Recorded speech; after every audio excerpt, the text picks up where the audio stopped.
Hello everyone, it's been a while. I haven't done a YouTube video for quite a while about these kind of exciting cultural learning experiences that I go on.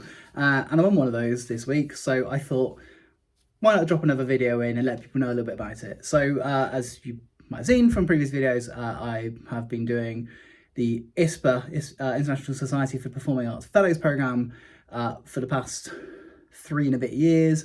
I'm now on a Clore program, on a Clore Leadership Pulse course. So I'm currently on the first residential week that we do.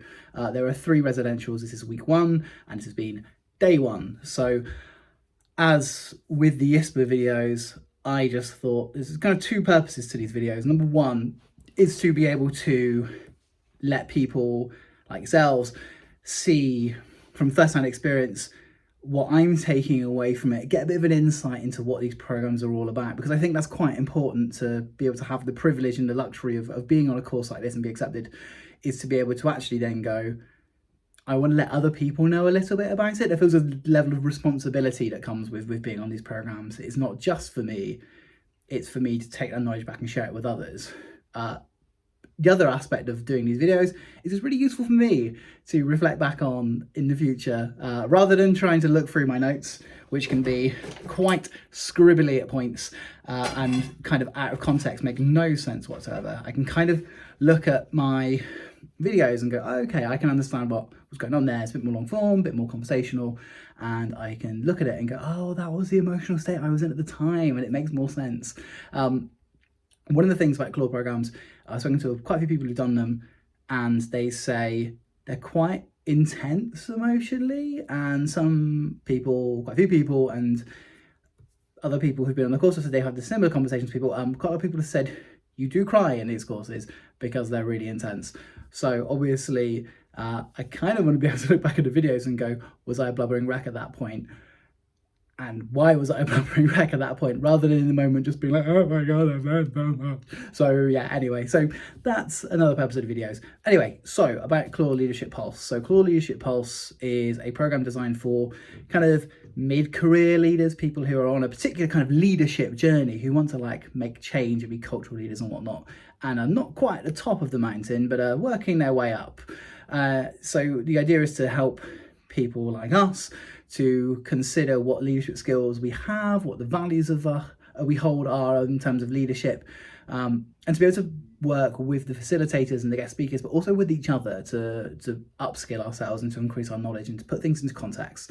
So in many ways, it's quite similar to the ISPA program that I did in terms of that ability to kind of group learn and to work with a number of people, have those conversations, those ability to talk to people who are working in a similar context or in a slightly different context, and put it in relation to what you do and where you're going. So in that regard, it's quite a nice bit of familiarity with that. I just did an ISPA Congress a couple of weeks ago in New York, which as usual had the Fellows program, and that was really valuable.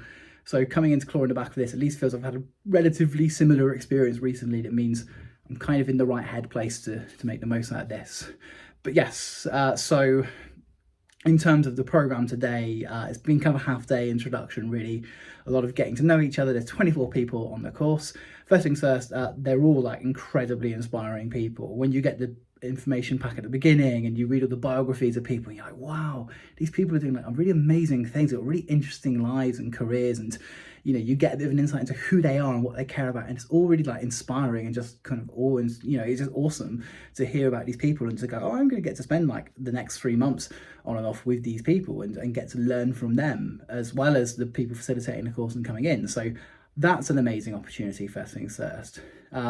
Also, that all being said, it's really great when you go in a room with people like that and everyone's like, we're not entirely sure if we should be here.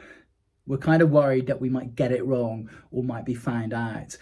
We really care, we really want to get it right, but we're kind of scared that it might not happen. That's a really strangely kind of reassuring thing, because loads of people get imposter syndrome. So many people go into situations and go, I shouldn't be here. I think it's a mistake. I do it all the time. So when you meet all these amazing people and you kind of see them laid out on paper, and then you get into a room and they're normal people and they're just like, man, I am bricking myself about this. It's quite a nice thing to be able to go, yeah, we're all human, we all have those kind of fears, but also you also get to understand as part of the course what people's hopes are and people's passions are, and that's really important. I think that banters out quite nicely. I think there's an element to which the level of passion, level of hope that people have kind of makes sense that they would have those fears and those anxieties, because there's a sense of accountability that you have in terms of being a leader and in terms of having this kind of aspiration and vision, that you just kind of go, what if I mess it up? And it kind of motivates you to be going in the right direction. So, you know, there's some of the skills that we've got. So just kind of grab my notes quickly. So, you know, one of the big things is that we talked about kind of 3 comfort zones. So it's your comfort zone, your learning zone, and your panic zone. Now they're kind of relatively self-explanatory, but your comfort zone is where you're like, okay, I'm completely happy here. So that is like staying at home and sitting in front of the TV, or playing video games for me or whatever. Your learning zone is where you kind of go, okay, I'm going to go and do something and I'm going to develop a new skill that I'm quite keen to do, and I feel like I can do it, and it's, you know, and if I don't quite nail it, I'm getting something from it. So that's your learning zone. So that's your next step up. And then there's your danger zone, which is like, oh my God, I don't want to be here. And it's really terrifying. And it might go terribly wrong and everyone might die, which is the kind of zone that I feel like I live in quite a lot of the time. But it's something I'm getting better at. And I think there's a relationship between those 3 zones about how you balance which zone you're in is quite important. And in terms of leadership moving forward, recognizing those zones, which zone you're in or which zone an activity takes you in and how you deal with it is quite important. You don't want to have too much of one particular zone. You need to find a nice kind of balance between them in order to keep moving you forward. So that's quite a useful thing to be able to take away from the course. Like, people laying this stuff out is quite useful, because a lot of it just kind of sits in your head and you've kind of, to an extent, know this stuff. One of the things about these kind of courses is you come in and you hear these people talking, you have these conversations, and from hearing other people say stuff, you go, yeah, I kind of do that already, or I've thought that, but I've never had anyone else reflect it back to me to be able to go, that's a normal thing, that's something that I can do, and something that is of value. So that reassurance thing comes really important. But, you know, there is a real sense that this whole course this week, this first part of residential, is about ourselves and our own learning skills, and recognizing those kind of hopes and fears that we have. Like we said before, the imposter syndrome, recognizing that is really important and really valuable in terms of our development. It's absolutely fine to have hopes and fears. It's natural to be afraid of stuff, but it's how you kind of deal with it and address it that you move forward.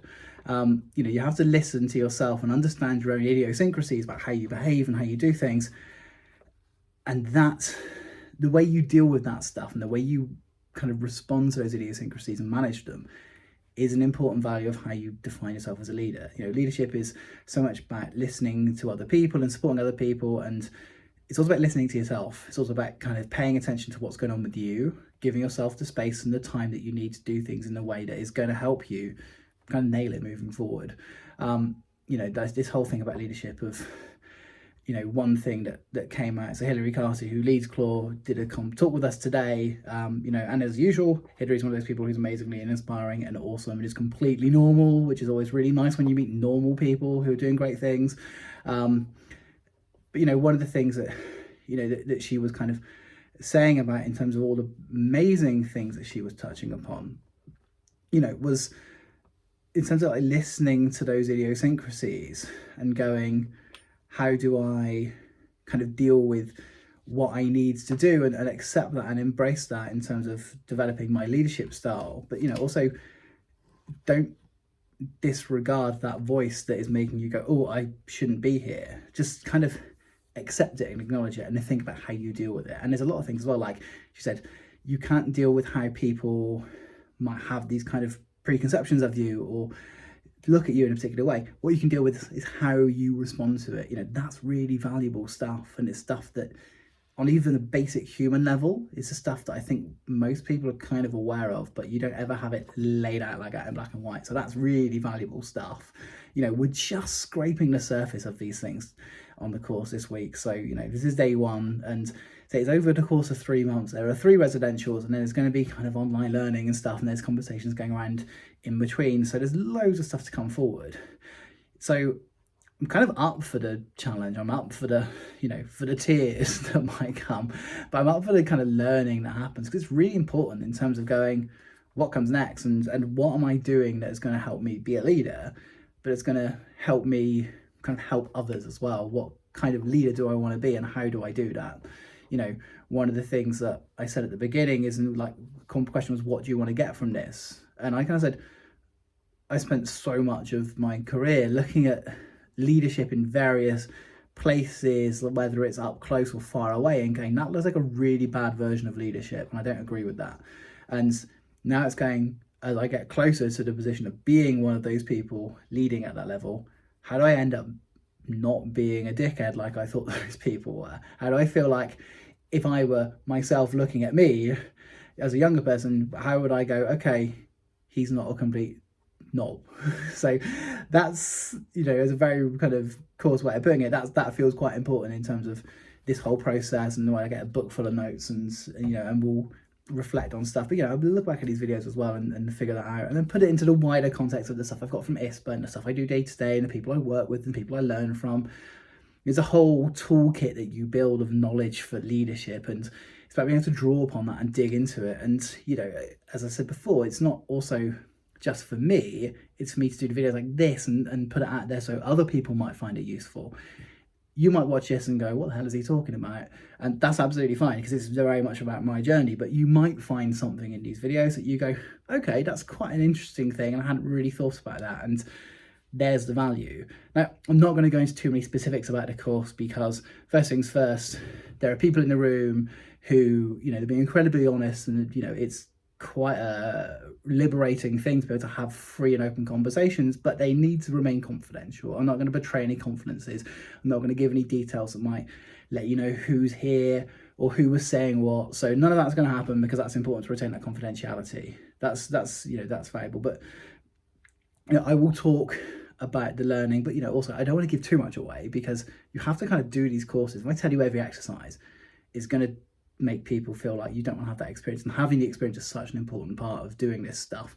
The ability to share an experience with other people and be able to afterwards go, oh, how did you find that? Did you kind of think this? And those conversations that spark off are really valuable. So I'm not going to ruin that for people. If you're thinking about applying for Clore, then have a look at the programs. If you're at that kind of point of going, okay, I think I want to do leadership, I want to go in this place, have a look at the programs, because I left it until I felt like the time was right. But there are so many programs and people speak so highly of them. Have a look. If you've got any questions about Leadership Pulse, you're more than welcome to ask me, same as you can about ISPA, or just generally if you want to ask any questions that I might be able to answer, happy to do so. But it's really good to be able to actually take the time to step away from the office, come and stay in a fancy hotel doing a residential, just have the space and the time to really think about stuff, and not be like, okay, I'm going to do a few hours and I'm going to go back to work and do some emails. Having that space is really valuable, to not only have the process of doing the workshops or whatnot, but just to process them afterwards. So yeah, have a look at the Clore course if you're interested. But maybe these videos will be useful to you. Maybe, you'll find something from it. At the very least, like I say, they'll kind of be useful for me, because I can look back on them later and go, oh yeah, of course I did that. And that was kind of what I said at the time. And maybe it's complete nonsense, but maybe it's actually incredibly coherent for me in later days.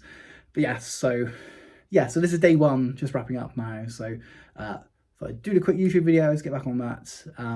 And yeah, over the course of the week, I will just do a few little things, a few little reflections.